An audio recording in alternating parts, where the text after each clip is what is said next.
Welcome to class. This is a 13-minute yoga flow that was designed to open and to create a bit more space in tight hamstrings and calves anywhere on the back of the legs. We are going to begin in a seated pose. I'm going to sit here in this Vajrasana pose with my knees bent, my hips over my heels, right hand on the heart center, left hand on the lower tummy. Just taking a few deep inhales and exhales. Connecting to the breath, slowing down the breath, and just welcoming ourselves to this practice today. Let's blink our eyes open, interlock our hands behind our back, pinch the shoulder blades together, open the collarbones, open the chest, and let's go forward. You can let your arms rest on your lower back. You can grab your opposite elbows. You can grab your opposite wrists. You do not need to have your fist going all the way up in the air, but if that feels good, then you can do that. Let's come back up into seated pose, and from here we will make our way into our tabletop. Arching, sinking down, rolling forward into tabletop, just waving the spine, rolling forward, waving back, getting the hips involved, getting the shoulders involved, getting the neck involved. Just creating a little bit of space in that back body before we tuck the toes, lifting up, downward dog. Let's keep waving the body, rolling forward, arching back. And it doesn't have to look like anything. It doesn't have to look like yoga. It doesn't have to be alignment. Even rolling forward into a plank, sinking down into downward dog. It doesn't matter, anything. We're just trying to get a little bit of movement in the body, in that lower back. Let's drop the knees, drop the hips, baby cobra. Hands somewhere underneath the shoulders, elbows bent, looking over that right shoulder, looking over that left shoulder. Rolling all the way down, and let's take our floor scorpion, straighten out that right arm. Use that left hand to push ourselves over, stack the shoulders.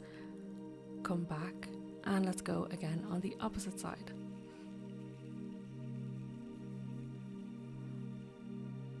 Straightening out that left arm, using that right hand to push ourselves all the way up and over. Stacking the shoulders. And coming back onto our tummies. From our cobra, let's push ourselves up, using the knees, into a puppy pose. Melting the heart towards the floor, opening the armpits, and letting our chest sink down. Bringing our hands under the shoulders, pushing ourselves back up to tabletop, curling the toes under. Inhale, arch, look up. Exhale, round, look down. Just a few inhales and a few exhales before we lift ourselves back up to our downward facing dog.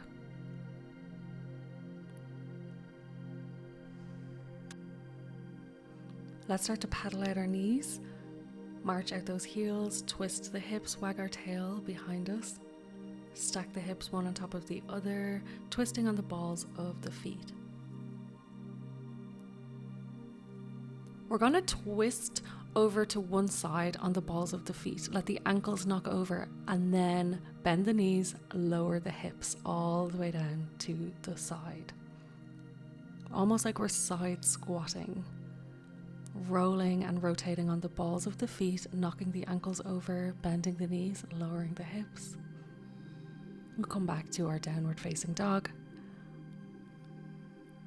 Let's reach under, grab the opposite ankle, gently pull on your ankle and pull yourself under, looking up, under your armpit, over your armpit, coming back to downward dog.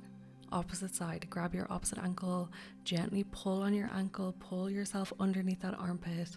You can look straight ahead, you can look up, it doesn't matter. Come back to downward dog, and let's start to pedal out those legs again, really opening up the back of the legs, the hamstrings, slowly stepping forward, making sure the feet are really grounded before we take the hands off the mat. Option here to grab your blocks, option to do some more pedaling, more twisting, some more wagging of your tail.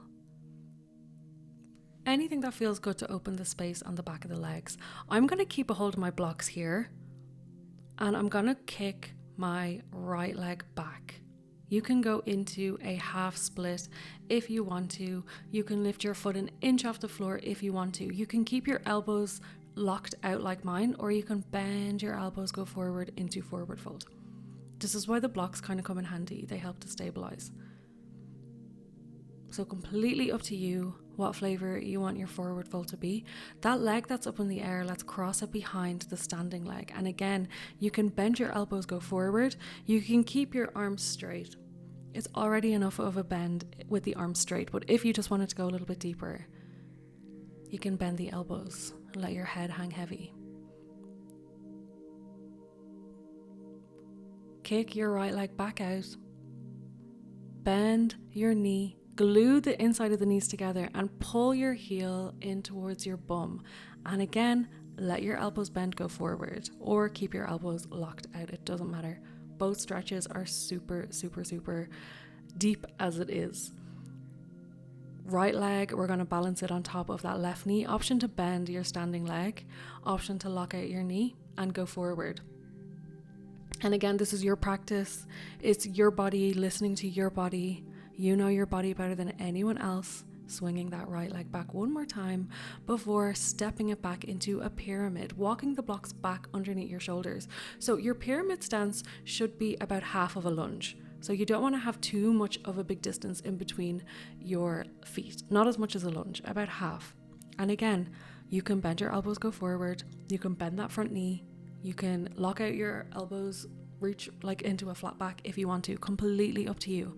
You can pulse that front knee if you want to. You don't have to stay perfectly still.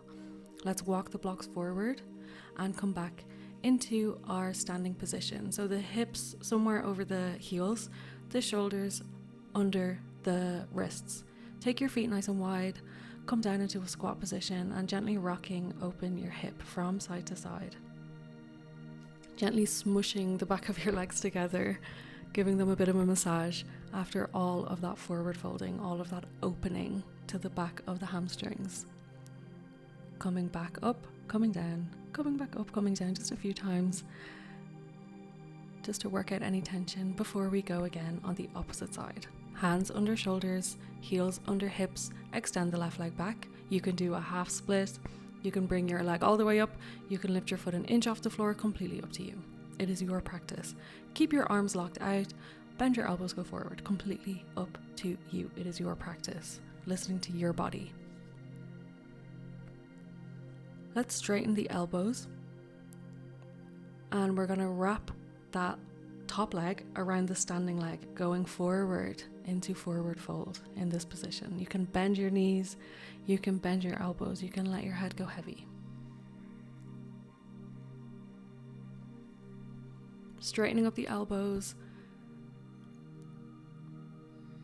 We're going to kick that left leg back out again. And we're going to take our standing flamingo, glue the knees together, pull the heel towards your bum. Pretend that there's a magnet in your heel and it's being pulled in towards your bum. That heel is super active. Bending the elbows or keeping them straight. Enjoying that opening on the right leg, the right hip, the right hamstring.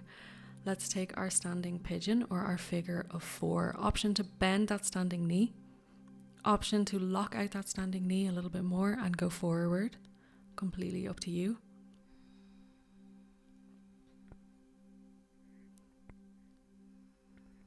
Breathing into the back space of that right leg, the hamstring, the shin, anywhere that we're feeling that stretch. Let's kick that leg out one more time. Take a step back. Walk the blocks back underneath your shoulders, pyramid stance. And again, this is your pyramid. This is your practice. You can bend that front knee. You can lift that back heel. You can pulse that front knee. You can lock out your elbows, come into a half tilt, halfway lift. You can move around, you can sway, you can rock in this position. You do not have to hold it perfectly still. Once you feel an opening on the back of your legs, then you are doing exactly what you came here to do. Once we're keeping a steady breath and once we're not feeling any sharp pain, It's okay if we feel resistance. It's okay if we feel a little bit of stiffness, but we do not want to feel any sharp pain. Stepping back forward, taking a wider stance and sinking back down into that squat, mushing and smushing the back of the legs. A little massage on the back of the legs after all of that stretching and opening. Squatting up, squatting down, just a few times.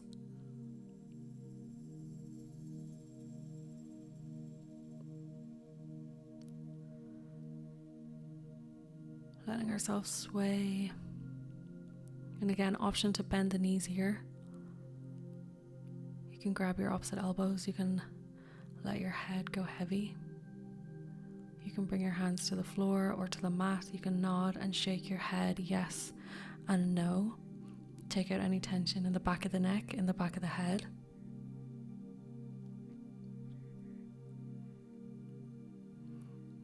Marching out those knees, wagging your tail behind you. Really getting the hips involved. Enjoying that stretch, not only on the back of the legs, but also on the lower back. Nice and gently, we're going to lower ourselves down, using our hands as support to help us make our way down nice and safely. We're going to roll ourselves all the way back down onto our spine, pulling our knees in, giving ourselves a hug, rocking from side to side.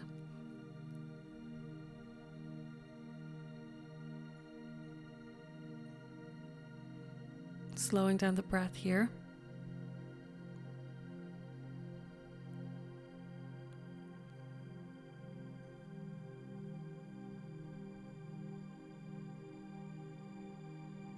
Enjoying that massage on the back of the lower back. Moving the knees in circles. You can change your directions.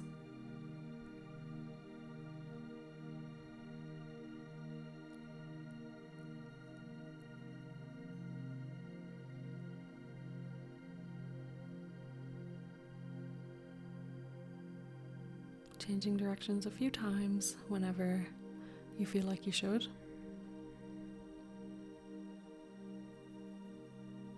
Bringing the feet down to the floor, soles of the feet together, opening the knees and reaching up, letting the elbows bend, opening the chest, opening the armpits. Whatever position we need to do to soften the body, to soften the breath, let yourself shimmy, let yourself rock, let yourself sway until you get to a point where you can just melt. And this is where we are going to end our practice together. Thank you so much for practicing with me today. I will see you soon and we will practice again.